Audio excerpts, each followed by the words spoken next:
So let me go get that form real quick. Seriously, Al, you can't just go and meet a kidnapper. Those situations always end up in disaster. You gotta talk to the cops. She's my wife, and it's my call. Can we talk about this later? No, this whole thing. Listen, you hit your head. I mean, geez, Al, come on. You gotta understand how crazy all this sounds. If you're trying to pull a joke on me, freak me out, it's working. Ha ha, let's have a laugh on Barry. Well, you had me going there real. And right here is a sign, so don't forget that. And over here is the form. Sign it, and then I'm going to take it back to Rusty so I can rent a cabin here. Alright. I think this is the form you wanted. And here are the keys. Okay, you're all set, Mr. Wake.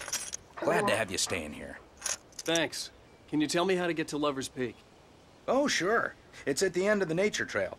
Just follow the paths, you'll get to it eventually. It's an easy walk. Nice spot, too. If you have any trouble finding it, just keep your eyes on the radio mast. It's right below that. Oh, if you take a walk in the woods, watch your steps so you don't end up like Max. I guess I'm a little worried. We got a bunch of campers out there we haven't heard from. It's not like these people are on a schedule, but with the traps, well, you know, I just don't want any trouble. Right, thanks. Bear traps. I'll remember that. Look, Al, you're asking me to believe that you shot a dude who went poof into thin air, a guy who was bulletproof until you pointed a flashlight at him.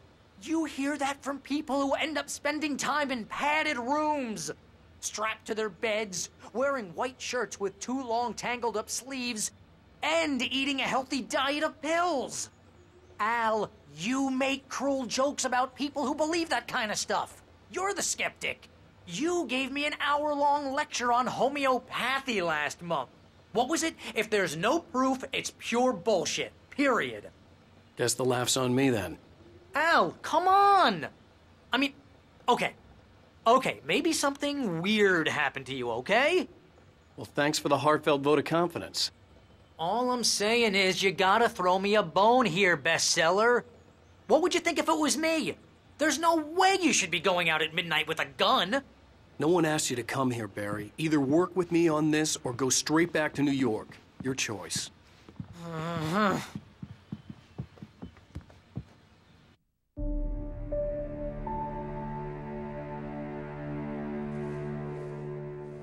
That's just crazy talk, Al.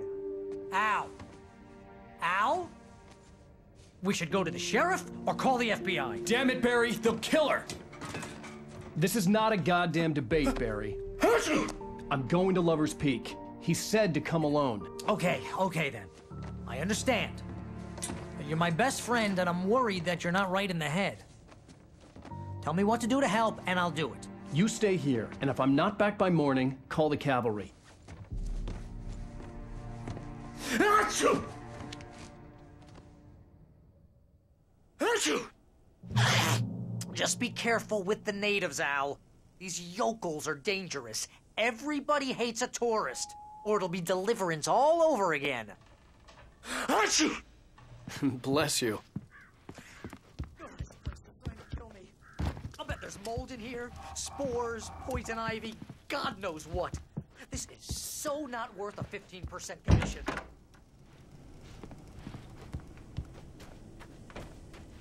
Alright, it's time to start my journey. I'll wait here, Al. I'll hold down the fort. I'll be with you in spirit every step of the way, Al. Locking the door now. Alright, good luck, Barry. You'll need it. Manuscript over here. Barry had never gotten along with Alice, but he knew Alan loved her with an almost frightening intensity. And now something had happened to Alice. And here was Al armed with a gun and saying things people got put in padded cells for. It was as if his friend had experienced a massive psychotic episode and was now totally disconnected from reality. It scared the shit out of Barry. Barry had the keys to the car he rented. Wasn't a long walk to the visitor center, and it wouldn't be any use to me in the forest. Darn, I can't use a car. Oh well. I knew I should have gone to the cops. This wasn't the smartest thing I'd ever done, but I was still angry with Barry for trying to talk me out of it. These people had called me right in the sheriff's station. The cops wouldn't scare them, and they had Alice. Okay, go over here to this cabin real quick, because in this cabin... Oh, it scared me. Go into this cabin because there's a radio inside here and some revolver ammo. Revolver! Here's the radio. Let me get the revolver ammo first. There we go. And turn on the radio. Welcome back to the show, folks. As promised, our very own Dr. What the... Nelson has just parked his rear end in the studio. Shit. Doc, what's your Deerfest plan like? My plan? You make it sound a lot more organized than I ever seem to manage. Oh, yeah. No plan, really. Just taking the atmosphere. I'm getting a little too rickety to do much more than that, you know. Oh, tell me about it. No sack race for us older gentlemen, huh? Yes, exactly, Pat. But I'm going to check out the parade, of course. And I'll be one of the pie contest judges, too. Well, that takes a different kind of constitution. Oh, yeah. It's my kind of exercise. Now, Doc, seriously, you're in pretty good shape, though. You're the outdoors type. I know for a fact you're an avid fisherman. That's right. Matter of fact, just caught a heck of a largemouth bass early this morning. But you're not taking part in the fishing contest? No, not this year. See, Pat, I'm just not that competitive anymore. Now I just like to take my time and enjoy the peace of it. It's no fun if I need to worry about what I'm catching, you know? Well, considering your track record, the participants are probably pretty happy you feel that way. Well, Pat, that's kind of you to say. Just in case you're wondering, that guy who was talking to Pat Maine, he was the guy who was checking me out earlier at the sheriff's station. That doctor. So yeah. And so right now I gotta go. Whoa. Shit. Right now I gotta go meet up with the kidnapper at Lover's Peak, which is kind of a long hike. That's okay. And there's another cabin over here. And this has a TV. Like I said, I'm not gonna listen to the TVs. I'm just gonna turn them on. That's it. Kick this door down. Woo! Woo! So here's the TV. I'm not gonna listen to it. Just gonna turn it on.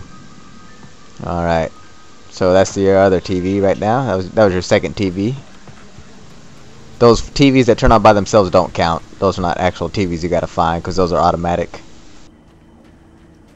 And they keep going down a little bit more, and there's a manuscript up this little hill. Right over here. It's over here. It's another manuscript. Rose knew that Rusty was in love with her, and she liked him too. She liked him a lot. He taught her to dance, and life had certainly taught her the value of a man who was gentle. He treated her well, made her smile, made her feel good. But Rusty wasn't the prince of her dreams, and that tended to underline the unbearable truth. She was no closer to that Hollywood magic than he was. Rose isn't going with Rusty because she's obsessed with me, Alan Wake. It's crazy. But I'm married, so whatever. And in the trunk of this car is another manuscript. The air in the visitor center was heavy with an awful smell, as if some rotten drowned thing had crawled up from its grave. Rusty kept coughing blood. My eyes were drawn to the twisted shape of his broken leg. The attack had been vicious. Max whined in his cage. Rusty's eyes were wild with fear and terror. He gasped.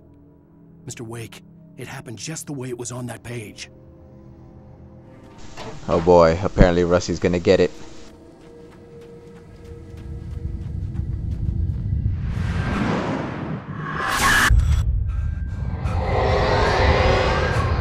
The vision left me weak. This was no hand job.